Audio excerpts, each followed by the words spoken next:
New York is the mecca of basketball. I love playing here. Outside of New Orleans, obviously, I think this might be my favorite place to play outside of New Orleans. Okay, so that, of course, was Zion Williamson right there. Now, if you didn't know, Zion has absolutely, without a doubt, always wanted to be a New York Knick. There is so much drama surrounding Zion Williamson at this point. It is not even funny.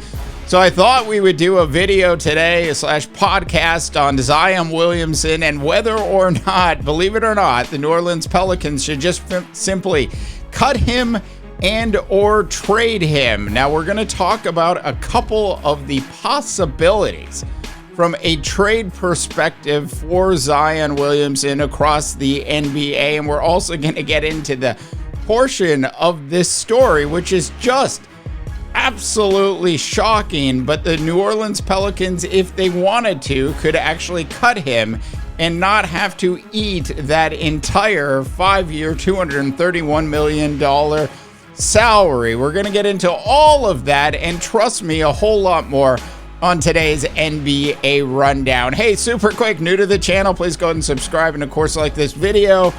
And do check out our audio version on Spotify, Apple, Amazon, Google, or wherever the hell you get your podcasts. We should be there.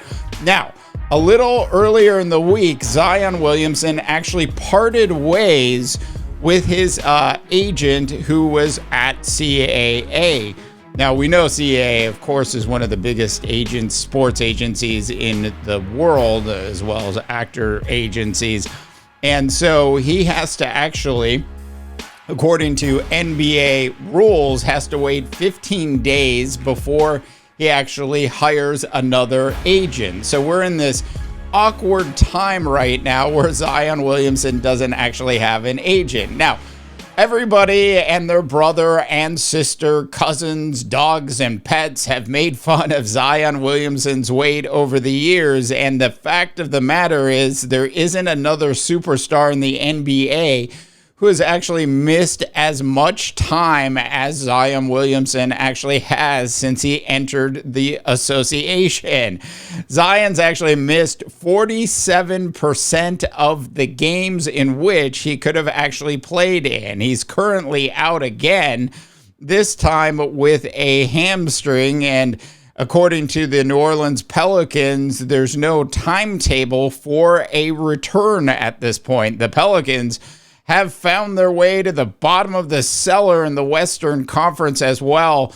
So it's a question of what should the Pelicans do? Should the Pelicans just go ahead and tank the rest of the season and try to get that highly coveted Cooper Flag #1 draft pick? Or should they actually go ahead and just simply cut Zion Williamson? They have so many rules and so many stipulations in Zion Williamson's contract that I can't believe that the good folks over at CAA actually allowed this contract to actually be signed in the first place.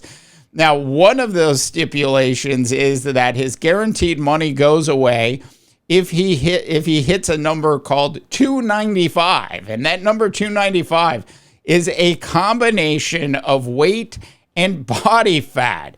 So if Zion Williamson is asked to weigh in, and by the way, he has to weigh in 6 times a year, at least according to the reports that are coming out of New Orleans. So if he weighs in at, let's say, 290, and he's got a body fat weight of 10%, that equals 300, and Zion's money, at least not all of it, would actually be guaranteed.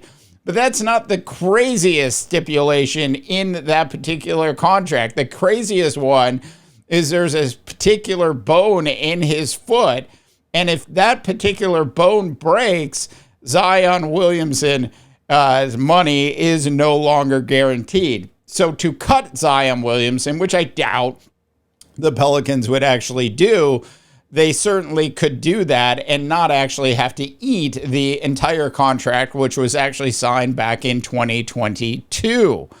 So the question of where does Zion Williamson go from a trade perspective is the topic I really want to get into right now with you. Now, there's a ton of teams available, and Zion Williamson was reportedly just so pissed off at CAA after he got no looks from the New York Knicks during the offseason. As you know, the Knicks were basically willing to give up just about anything to get 2 or 3 players, as they proved with Bridges and, of course, Karl Anthony Towns.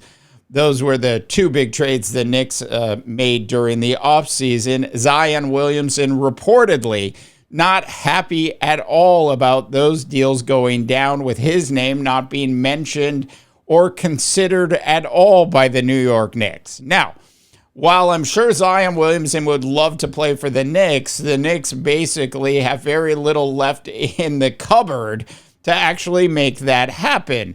The other team that is always mentioned when it comes to Zion Williamson is, of course, the Los Angeles Lakers. Now, I'm not sure that Zion Williamson really fits in with the makeup of this current Los Angeles Laker team, so let's exclude the Lakers from this conversation. Now, the Brooklyn Nets are always willing to trade, and it wouldn't surprise me at all to see the Brooklyn Nets do something like this. But the top 2 teams that I think would be the best actual landing spots and the most likely landing spots for Zion Williamson at this point are one of my favorite teams this year, the Houston Rockets, and of course the Los Angeles Clippers. Steve Ballmer and all that money. You know that Ballmer certainly would be willing to roll the dice on a player like Zion Williamson. Who cares if Zion Williamson only plays half of the time? It certainly would be a great thing for the Clippers from an organizational standpoint to have Zion Williamson, another box office player who is arguably one of the best basketball players in the association when healthy. Look, I absolutely love watching Zion Williamson play.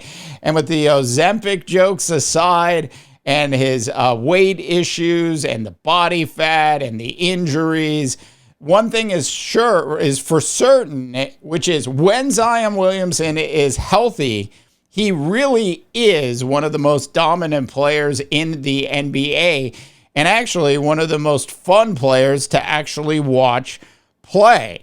Now, the Houston Rockets certainly makes a lot of sense. Now, the Rockets, from a rumor perspective, have been stuck on the Giannis wheel, the Giannis Ferris wheel, so to speak, for quite some time. So if for some reason the Houston Rockets decide to walk away from that Giannis Ferris wheel entirely and decide that they are going to make a trade, by the way, I think that the Houston Rockets should not trade for another big player right now. I'd love to see what these young kids can actually do and maybe backfill with a Daniel Gafford style player. Gafford certainly is not going to be available, but you're bringing some additional rebounding and shot blocking onto this team. I certainly think that would help the Houston Rockets out. But Zion Williamson certainly would fit in, I think, well with this Houston Rockets team, especially from an age perspective and a timeline perspective. Remember, Zion Williamson at this point is just 24 years old. Now, we know about the weight issues, and he's been up and down, and lots of people out there in the world struggle with weight issues. At the end of the day, I think the most likely place Zion Williamson actually ends up is actually with the Los Angeles Clippers. I think Ballmer certainly would be willing to roll the dice on a player like Zion Williamson. And we know from a Los Angeles attraction perspective, while it's not New York, it certainly is a huge market, and I think Zion Williamson might actually thrive with the Los Angeles Clippers and that Los Angeles Clipper coaching staff as well. Remember, Jeff Van Gundy is now on that coaching staff, as well as, of course, we know how good of a coach Ty Lue is. All right, those are some thoughts today on whether or not you should cut and or trade Zion Williamson? I'd love to know what your thoughts and opinions are. Please go ahead and drop those in for the NBA Rundown. I'm Dave DeBaugh, wishing you all a tremendous rest of your sports viewing day. This is Phoenix.